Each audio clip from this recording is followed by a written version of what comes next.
I mean, that's the one that deals with proportionality and this idea that the human being straddles these two abysses, the abyss of nothingness and from which he came, and the abyss of infinity by whom he came.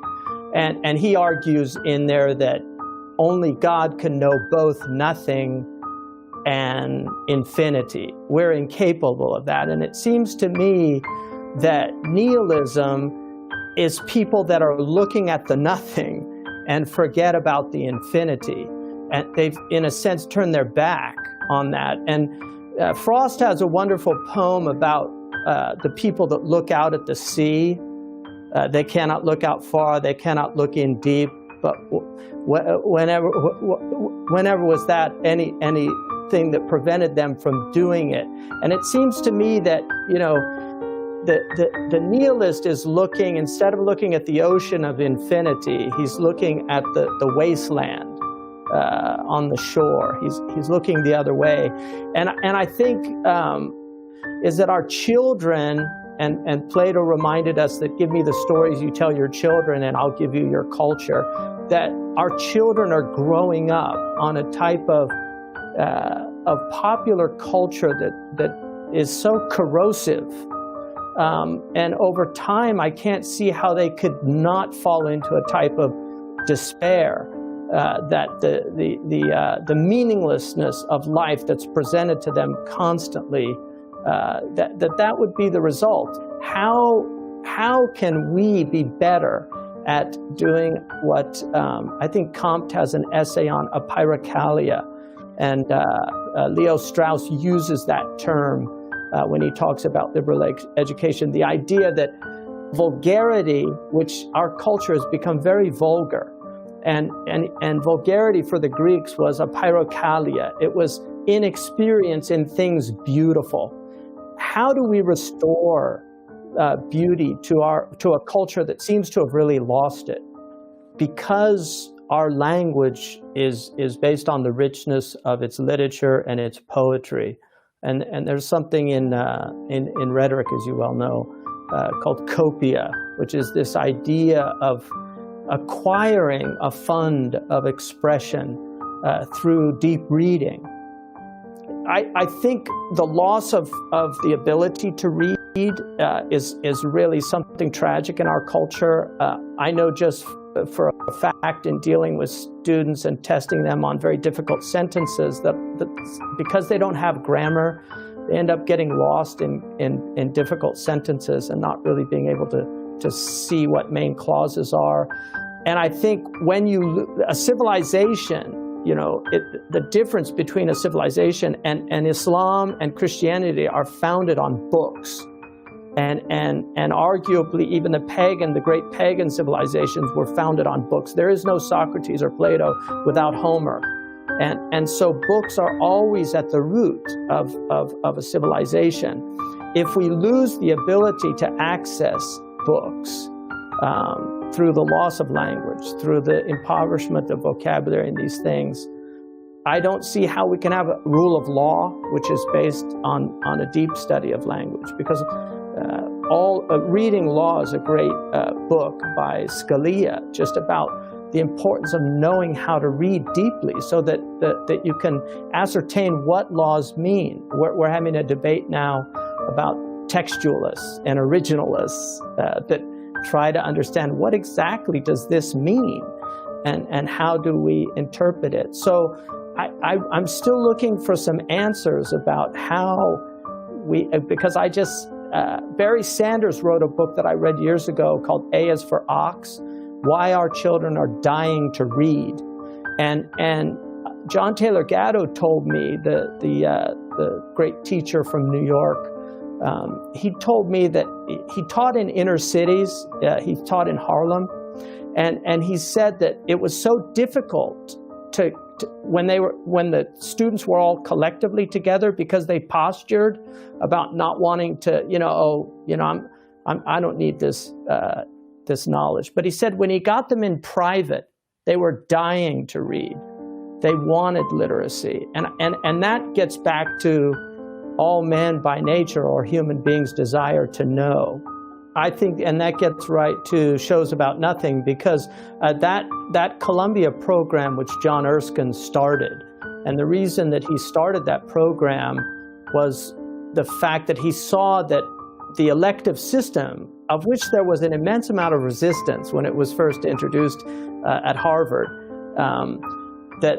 he saw that students no longer were speaking to each other, that there were students that were specializing in this and specializing in that, and that troubled him. So he started that core program. One of the problems today is that core program, which is so incredibly rich, and really, despite the fact that a large part of it is Western, it was informed by so many different civilizations. As you know, Aquinas was reading Avicenna, he was reading Ghazali, he was reading Farabi, he was certainly reading Averroes. Ibn Rushd was a major source for him in understanding Aristotle. He disagreed with him on some things, but people forget that he saw him as certainly Albertus Magnus, his teacher, was a great Averroist. Yeah. And so we forget that this is civilization that we got. In fact, I think Aristotle says that the reason mathematics developed in Egypt was because they gave the priests leisure time so they could actually think about things. And this is something that I think our leisure time, which was meant to develop our souls and to refine our hearts, has been reduced to shows about nothing. So I think a lot of people, in the end, I think people, they lose this immense opportunity that we have here, this short time that we tarry here. And the Quran's first commandment was read, iqra, to read. And I think Islam, like Christianity, developed an incredible civilization of literacy. And that's why one of the things that Jacques Barzun, in his book From Dawn to Decadence, he has a chapter about what he called primitivism. The kind of Rousseauian fallacy where people look at very primitive life as some kind of an ideal. And I think that to me is a great tragedy, because the life of the mind, the fact that we are unique amongst creation in that we do have minds, and we have this ability to grapple with nothing and infinity as concepts, which is something that the God who created our imaginations gave us those imaginations to be able to do that. And that's something so extraordinary. And to squander this incredible opportunity, I feel for our young people, because they're given relativism in schools, they're taught doctrines that this really is meaningless, and then they're told, on the other hand, about rights that they never ground in anything. Nietzsche, who was dealing with the collapse of metaphysics amongst the Europeans, he wrote in The Collapse of Cosmological Values that he gives these three different degrees of nihilism or nihilism, and he says that the second one is a loss of a holistic view of the universe. This is where nihilism arises out of. It arises out of this loss. And in The Discarded Image, I mean, that's one of the things that C.S. Lewis talks about, is that the thing he envied most about the pre-moderns is they really had worked it all out and had such a holistic view of the world and understood it within that holism. And so getting back to that, being whole again, I mean, it's interesting that healthy comes from whole. The root of that word is from the same root that we get whole from. To be healthy is to be whole, and it seems that we're so fragmented. Neil Postman wrote a very interesting book, in my estimation, called Amusing Ourselves to Death. A very prescient book, despite the fact that all the signs and symptoms were there at the time. But it was really about popular discourse in the age of show business. How do we overcome the reality television show about nothing that our political discourse has become? One. And the second, for all of these people that are really having a difficult time in isolation. And what's interesting about Kierkegaard says that to the ancients, isolation was a great gift. He said the only thing that modern people can think about doing with it is to punish people. Like you put them in prison, they go into isolation.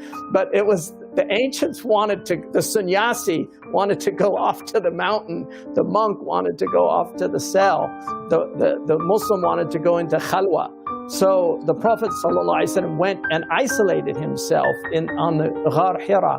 Pascal does say that the unhappiness of our species is due to the fact that we're unable to sit alone with ourselves in our rooms.